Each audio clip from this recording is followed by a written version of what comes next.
Greetings, everyone, and welcome to episode 19. Episode 19, going a little bilingual to start this episode. This is Teaching Tales, the podcast totally devoted to sharing stories from the classroom, front office, anywhere in education, with hopes of inspiring and encouraging any educators listening. I'm Brent Cole, your host, a former 4th and 5th grade teacher, currently elementary school, not assistant principal, I've said that once before, principal in beautiful Southern California. And joining me today, I'm pumped, with my good friend and innovator, Chris Passafume. Chris, how you doing, man? It's great to be here. Man, the opening line with the Spanish, you got me thinking about some 3-rolled taquitos with some guac right now. That sounds good for lunch after we're done recording. That sounds really good. Maybe we'll do that. So, and when you say good to be here, we are sitting in your classroom. And before we start talking about why we're sitting in your classroom for this broadcast, tell listeners a little bit about yourself. What do you teach? How long have you been teaching? What's your passion? Who is Chris? Well, this is my 12th year of teaching. I currently teach 3rd grade. I taught 5th grade for 11 years. And I just love hanging out with the kids. Mm-hmm.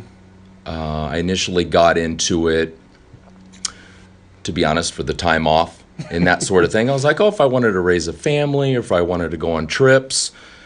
But now, just hanging out with the kids, I think they're awesome. I mean, their joy, their resilience, too, is just powerful. It's just cool. We get to interact with people every day. Amen. Like we were talking about before the podcast. We're not sitting behind cubicles or making cold phone calls, business calls all day. We're engaged in relationships, and what I say and do today is gonna be there tomorrow, and the families, and I love it. Yeah. It's so fun. I'm thinking of a Gladiator line. What we do now echoes in eternity.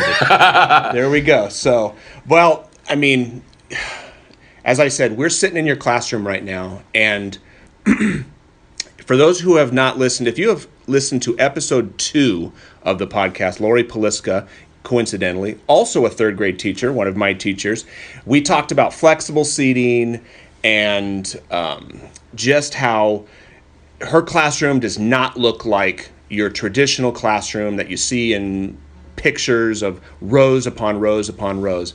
And Chris, I'm sitting in your classroom right now, and what we're going to talk about, what the stories that I want you to share, we could say gamification, right? I mean, but as we were talking before we started recording, gamification, for those of you not familiar, is basically like making learning like a game, putting a gaming spin, whether it's earning points or something like that, taking what we're teaching and making it fun, making it a game. What you have done here, Chris, and what I want to talk about, I think what you want to share is gamification as far as culture. Because I'm sitting in your classroom right now, and if you've not already done so, check out my Twitter feed at Brent Coley. Shameless plug. But before we recorded this, I tweeted out some pictures of Chris's classroom. So you'll see there, Chris, your room looks like, it looks like a sports bar. minus, don't worry anybody, minus the beer taps and anything like is completely non-alcoholic. But you have pennants from the ceiling. You have a sound system. You have TVs on the front wall, on the back wall, on the side wall, another monitor. You've got like a sports bar where no matter where students are sitting in your class, they have view of a television. You have a class store complete with cash register, microwave, refrigerator, where kids can use. Let's start there, Chris. Tell us, how do you use, because you have gamified your classroom, but not like, hey, in this math lesson we're going to earn points and make it a game. You've made it so kids are just engaged. Tell us about your store. Well, I use Classroom Dojo, and what happens is the kids gain or lose points, and then at the end of 2 weeks, what Class Dojo does is I'm able to export it into an Excel spreadsheet. I think you have to be on Google Chrome actually for it to export in it. Yeah. Then what I do is they earn cash based upon their Class Dojo points. Then they're able to use that money to be able to buy things from the store. I pretty much allow them to eat and drink whatever. This is actually something during class. During class. I got this, believe it or not, from you because I was chewing gum it was a while ago. I had mentioned that I chew gum and do this and that, and I like to eat nachos in front of the kids while they're salivating. And you were like, well, do you allow the kids do that in class? And I was like, no, the kids can't do that in class. And you made reference to the kids are watching that you're not even following their own rules, or like you're not being a good role model. Yes. My talent show, I think the story, something. I had my hat on backwards, yes. And I was like, okay, well, I have an option here. I can stop chewing gum and stop drinking soda because that's not really highly promoted in a classroom environment, or I can just allow the kids to do it, and that gets rid of the conflict. So now I'm just like, oh, you want to chew gum and you want to eat nachos. If your mom brings you in and out, you can do those things. So they use their classroom money to buy things from the store. I would say one thing, it starts with a really good cash register. You can't get something that's cheesy. So you don't have a little Fisher Price, the little one that my kids grew up? No, that thing's pro status. Okay. So, because that handles a lot of the transactions.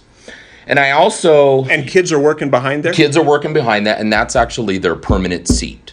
Oh, really? Because I allow the kids to go over to the store anytime they want. If they want to get a snack, they need some gum, they can just roll over there. But I started a freedom level thing. Okay. So what happens is based upon their classroom dojo points, depending on how many times they get moved down, is going to determine their freedom level. So if they make 0 to 3 mistakes, they're in level 5. Mm-hmm. If they make 4 to 5 mistakes, they're in level 4, and it goes on down from there. And then each freedom level has its own variety of freedom. So only if you're a level 5 are you able to kind of go over there and grab a snack. And kids are earning that by basically show me that you're responsible enough to do that, and you're not going to choose, because I'm sure somebody might be thinking, it's like, well, what if you're in the middle of something? Like, they're only going to be able to do that because they've shown that they're responsible enough to not choose the worst possible time to get up and go order a Gatorade or something like that. And the buy-in comes from having a great-looking store. And it is... If you're going to use Classroom Dojo, I think, to its fullest, if you're going to kind of incorporate some type of economy point system, the kids have to be motivated to want to earn whatever you're going to be offering. Mm-hmm. So if it's a ticket system or cash, and you're doing pencils or... they get eraser toppers, stuff like that. I don't know how much of a motivation that is. I mean, the kids are just like people. They want a sugary treat. Because I'm looking over here, on your menu, you have Twizzlers, which I may stop by afterwards. That's my favorite. You've got gum. You have mints, blow pops, Jolly Ranchers, headphones. Yes, they could rent an iPad, they can listen to music while they're working on their homework, just a wide variety of things, and a kid's always there, little Starbucks apron that they can put on just to kind of complete the effect. But whatever reward system you have, it's got to be good. And because when the kids get moved down, they're like, oh, it's got to be motivating. I mean, you think of the example of dangling the carrot in front of somebody. Well, yeah, you dangle a carrot in front of a donkey or whatever. The donkey likes the carrot. You dangle a carrot literally in front of a third grader, probably not going to work very hard for that carrot. But you dangle a Jolly Rancher or Twizzlers or some headphones or an iPad, that kiddo's going to work now. Exactly. And the freedom levels. We're big too, because only freedom level 5s oftentimes are the ones that get to stay inside. And we'll probably talk a little bit later about some of the perks of staying inside and that sort of thing. So they don't want to move down a freedom level too, because those comes with other consequences. For example, we order pizza a lot. We must have a $450 Domino's pizza bill from this class alone. And what I do is I use Remind, and I text the parents. I'm like, I'm ordering pizza today. It's been burritos. We've done Starbucks.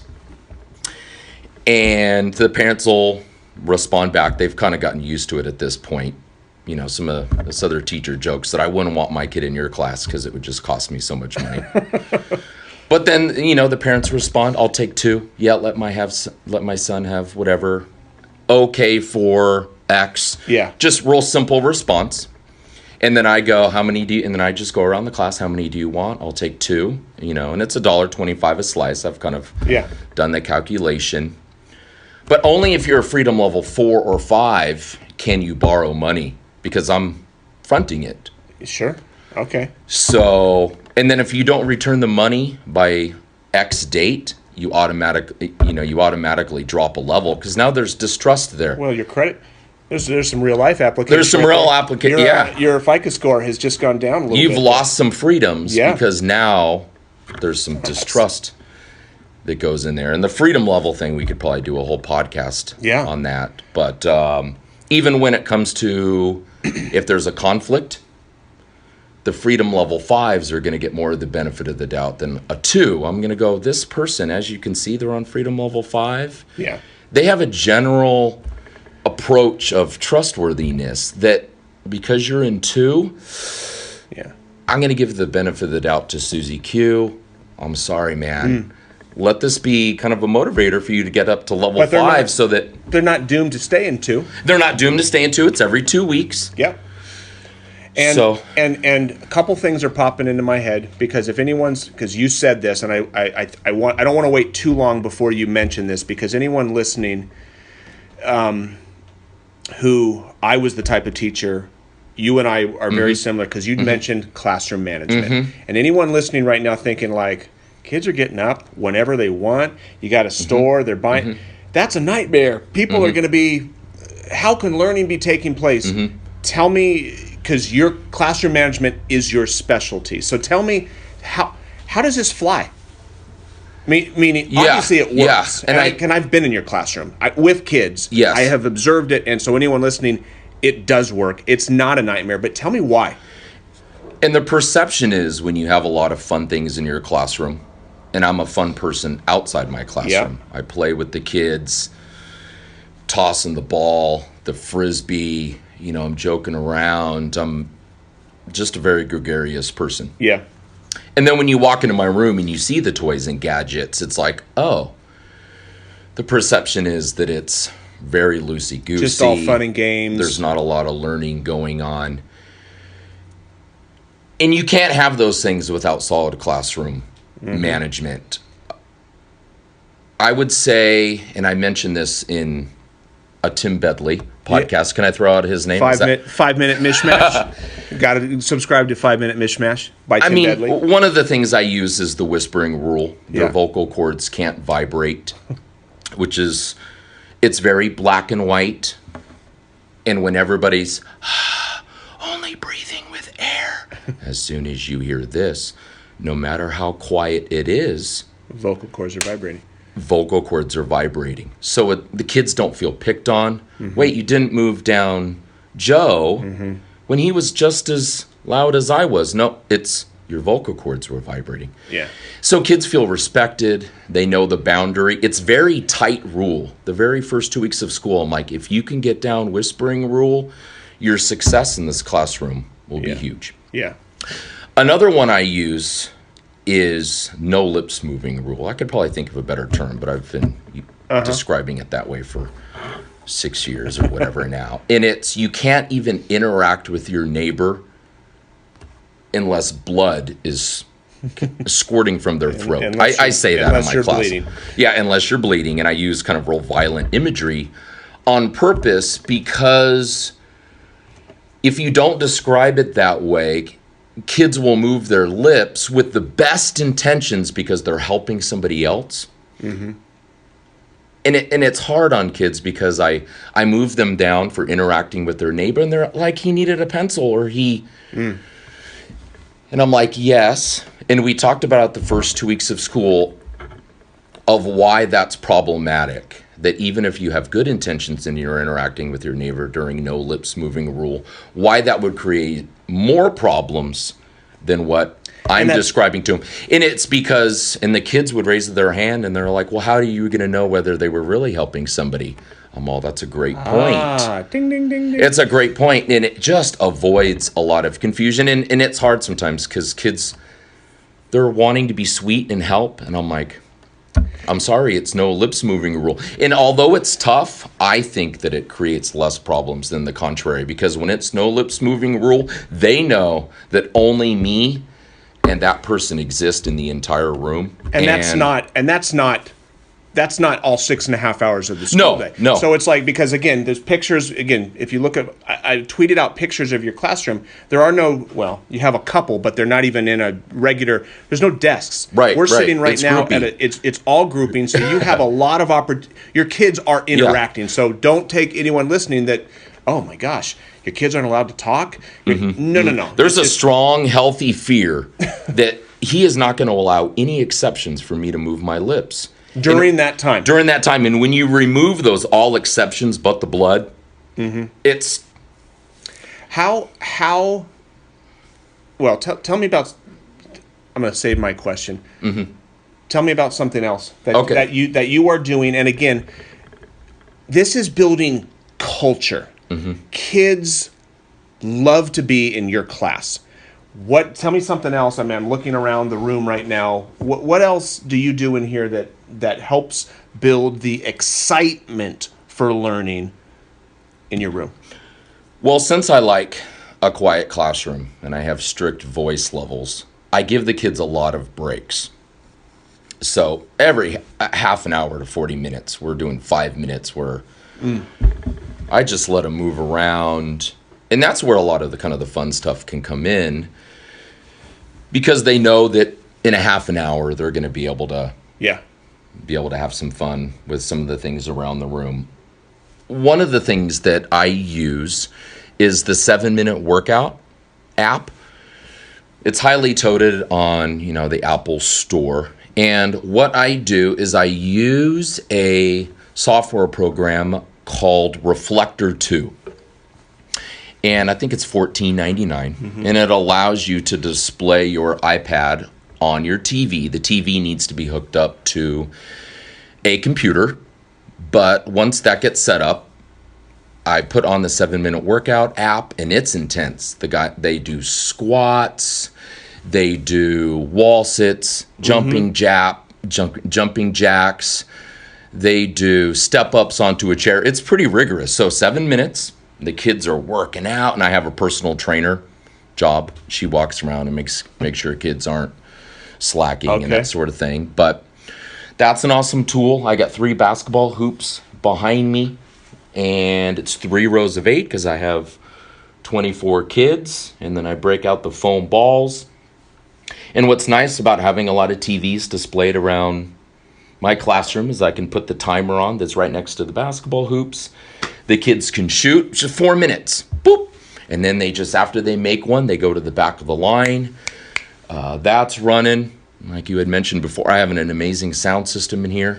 Yes. I mean... You played a little music before we started. A little music before. I think I have a 15-inch subwoofer in here, and I brought in some of my own surround sound. Yeah, not district equipment.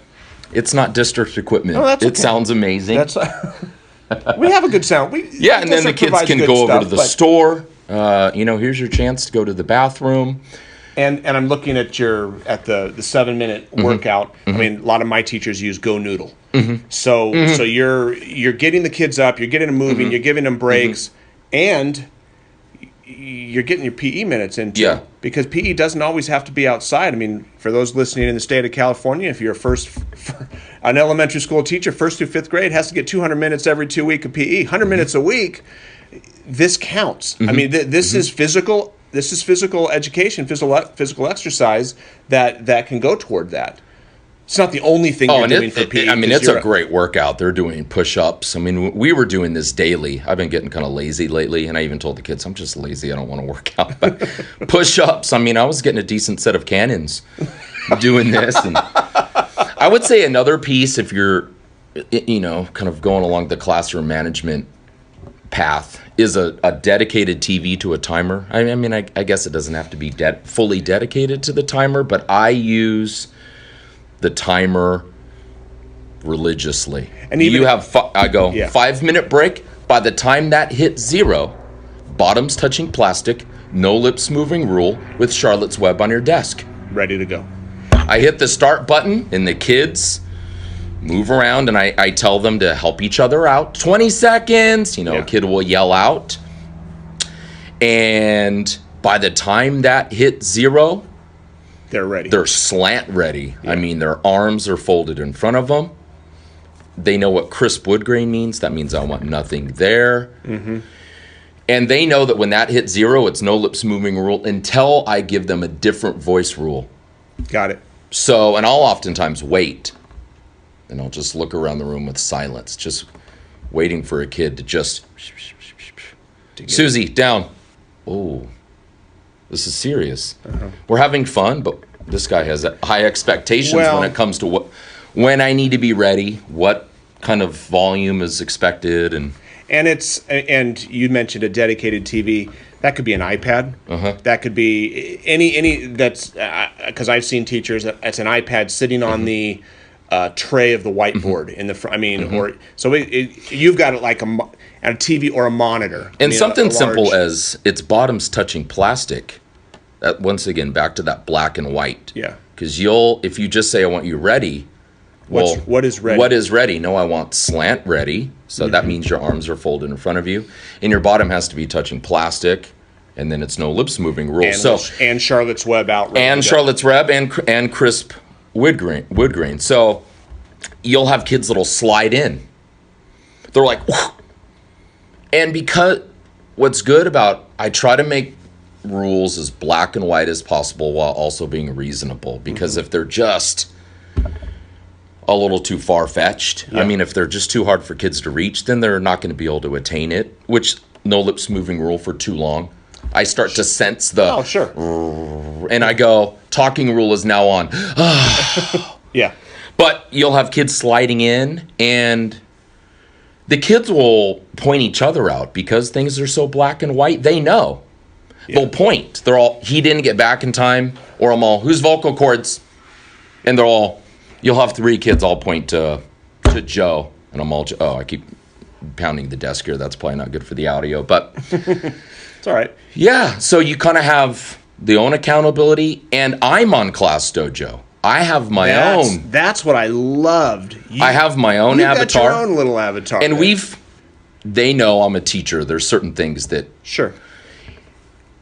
But you're held accountable as well. I get back to my seat, and if I don't have Charlotte's Web, or I have Charlotte's Web, but I kept my math book out, I'm not ready because I said crisp wood grain, but my Charlotte's Web. Dinged. So I get dinged, and I've been Freedom Level 3. I'm like, man, I'm slipping this week. Now, if Freedom Level 5s want to stay in, I have to stay in. So that's kind of one of the things that are just, it's not going to go away, but I would be slamming a soda with some chili cheese Fritos. Mm-hmm. And the kids are all, they raise their hand and all, Mr. P, you're having a soda and chili cheese Fritos. Did you pay for an Eaton Class Pass? Because if you're not Freedom Level 5, you have to pay to eat unhealthy foods. You can eat healthy foods anytime you want to.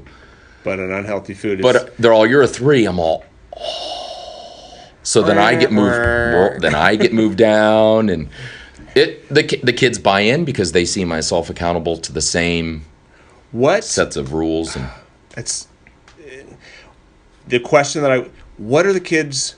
What's the vibe? I mean, I think I already know the answer to this, but you have you have very hard and fast rules, strict classroom management, but with that, because I think many people say, "Oh my gosh, it's like a everyone's if you step out."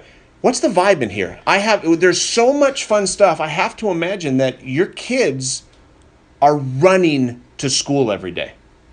Is that? They gobble it up. They're completely jazzed. We've hung out twice now outside of school. We've gone bowling. We've gone to the movies. The parents love it. It's just going great. I mean, the vibe is. If kids want to come to school, they're going to be more engaged. They're going to learn more. I always go back to Rita Pearson, that TED Talk. Every child needs a champion. Kids don't learn from people they don't like. Kids, I mean, if kids are happy, they're going to learn more. And that's where having rules that aren't gray helps, because kids don't feel picked on. Although they're tight, they know that they broke a rule. Yeah. It may be a tough rule, but it's clear. And the rule is explained. This is why the rule is. They're not arbitrary rules. The rules. The consequences are worse without the rule. And that's I go, yes, there's some downfalls to this rule, because your intentions were great and you're getting moved down. I mean, I've had kids they're in tears because they're like, I'm dropping a level for wanting to help a kid, but then, maybe we need to. And anytime there's a rule change, I go, maybe this isn't working. That's good. What should we do? And I look to my level 5s. I go, guys, what are your? I mean, I have kids that are very intuitive. They go, maybe we need to make an amendment. Maybe to this we need rule. to make an amendment or switch things up or. Well, but the vibe is. Well, when I'm gone. When there's a sub, it's much harder because you have the fun things without the person's ability to manage it the way that you know how to manage the tight classroom management. The kids, when I come back and I'm walking to my line, I've gotten applauses because the stuff that they look forward they're like, to. He's back. Because it would make sense that certain things you're going to have to put on hold when you're gone. And I think what a testament right there is some kids, subs here, sweet, we're going to get away with murder type thing. Right. When you're gone, that means some of these things that a sub may not necessarily, they don't know how to run. It's a little overwhelming. They can't run all the tech. No, Mr. P does, wait, whoa. I mean, my kids are well behaved because of the structure. Sure. And I tell them, hey, use no lips moving rule. The kids know these things, but. Well, before we started recording, we talked about there's gamification in terms of in a lesson, and you do that too. I mean, I've seen you, and we probably don't have time to go into all that here, but your gamification is, again, you have created a classroom environment here. Again, I'm looking around the room that resembles Buffalo Wild Wings. And this show is not sponsored by Buffalo Wild Wings. But ESPN. The kids. I have ESPN going on in the mornings before school. I mean, that's it's culture building. It's excitement. It's making. I mean, we could talk about the PS3. One of the motivations for not moving down a level is with a massive HD projector. And I have... Which is district equipped. This is district equipped. Chris did not have to buy his own... This is the projector that we've got in the classroom. You've hooked a PS3 up to it. Yeah, so, quad screen, racing games, quads, that they can earn... There's a game that I just downloaded, Ratchet and Clank. 4 people can go at the same time, and you're moving your way through a world where you're battling opponents and... It's awesome with the lights off and HD and quad screen and the sound. The kids dig it. They want to. And going back to the culture piece, I hang out with my kids. Yeah. Almost every day. During recess, my free time. During your free time. During free time, and they don't drain me. I leave. Pumped. Yeah. I'm still, because the energy is good. We're laughing. They're an energy source, not an energy drain. Yeah. And I think. And you can't have, if they were disrespect, and I tell people, if they were disrespecting me or crossing the line or doing things that were draining me, I wouldn't be hanging out with them. You wouldn't want to give up your free time to do that. Yeah. Which is again, I think, a testament that what you're doing is working because the kids don't want to disappoint you. You want to spend time with them on your own time because you've established, going back to that R word, relationships with your kids. And if you have a relationship with your kid, that kid will run through a wall for you. Now this, I mean, boy, I was thinking back into my classroom. Now my classroom it did not look like this. I liked my classroom, but I didn't have TVs all over the wall. And I'm thinking of one of the things that I tried to do with my kids, which pales in comparison to what you're doing here. But I did something called the weekly homophone challenge. Have I ever told you about that, or have you ever seen that? I went on your website when I first started teaching, like every other day. Okay. Awesome. Thank you very much. Are you kidding me? Well, and this is a shout out to my good friend Matt Stricker. He used to do something in his 6th grade class called John Elway Trivia. Huge Denver Broncos fan. He had weekly John Elway Trivia. And what he would do is he would have the kids submit guesses based on that, like, could they try to guess the question about John Elway? I took his idea and I moved it into homophones, words that sound the same that are spelled differently. And I had a different riddle each week. So I had a bulletin board right inside the door. So when kids would come in, there would be a riddle on the wall. And I had a little cup with pieces of paper that the kids could write their guess on, and a little guess jar, a little coffee can. So, for example, weekly homophone challenge, something like, what do you call an undecorated flying machine? A plane. A plane.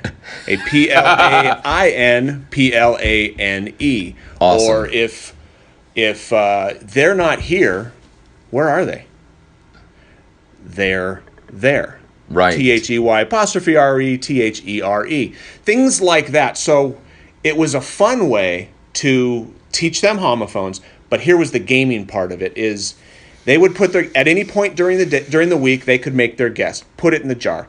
Friday afternoon, last thing we did in the week is I would take the chart and I would pull a guess.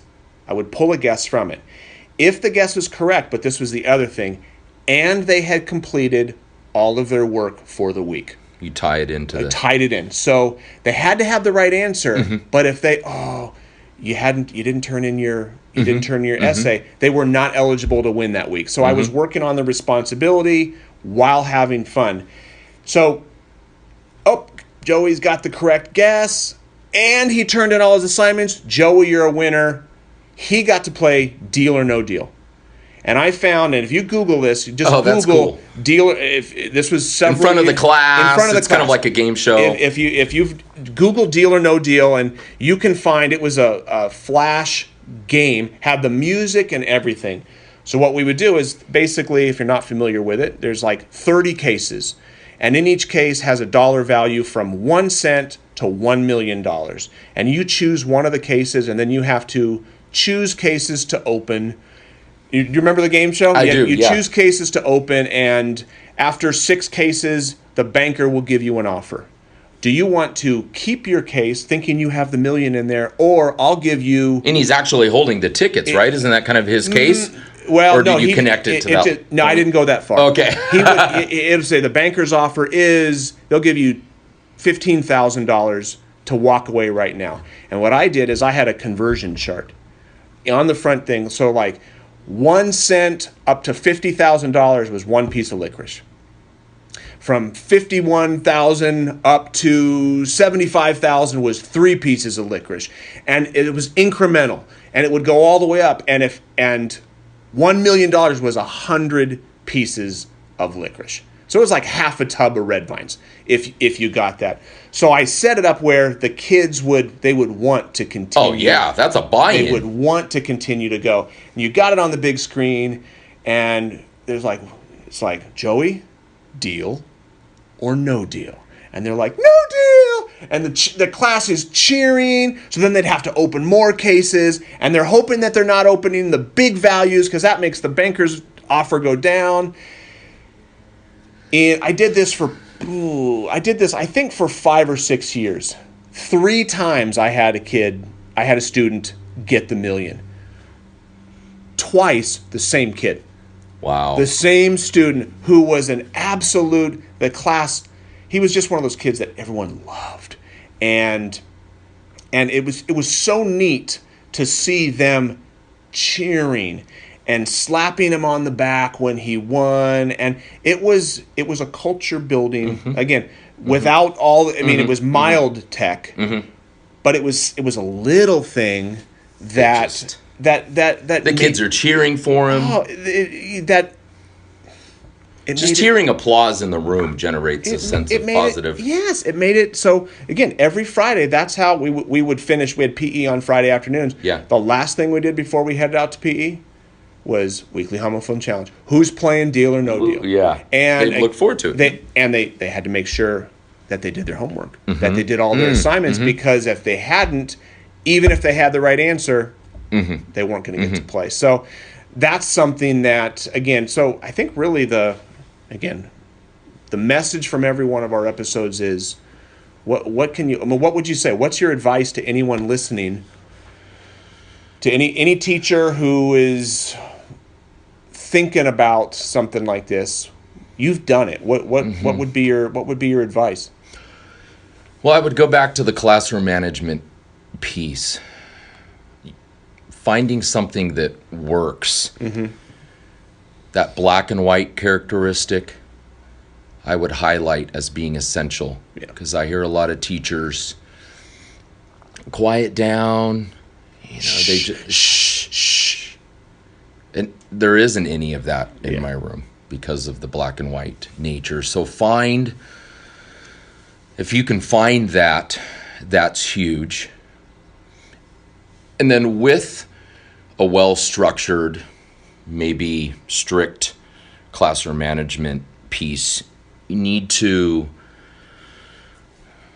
balance that with the energy and the positivity and the rewards. Because it's, I tell the kids it's high risk, high reward. It's, yes, there's some strict levels, but look at the payout that comes with it. So, like we were talking about at the very beginning, have your incentives and your rewards big time. What made the kids into the Deal or No Deal was the candy. That's a half tub at stake.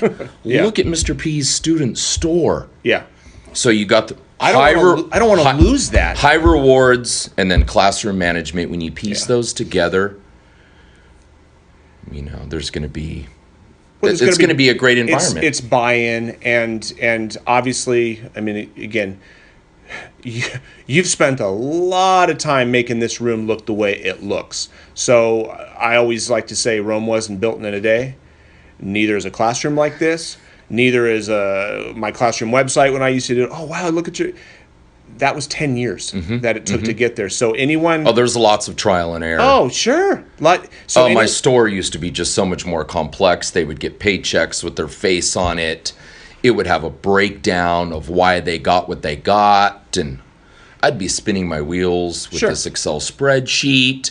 The kids would kind of take a half gander at why they got what they got. And then they would, whoa. Yeah. Now it's psh, psh, psh, psh, psh, and I'll call the kids over, man, you're in freedom level 3. And, when it says right there, you had 5 too louds. And you can kind of approach it that way. But all that to say, the trial and error. Just make it fun. If the kids are, the sound effects, did we want to? Oh, yeah.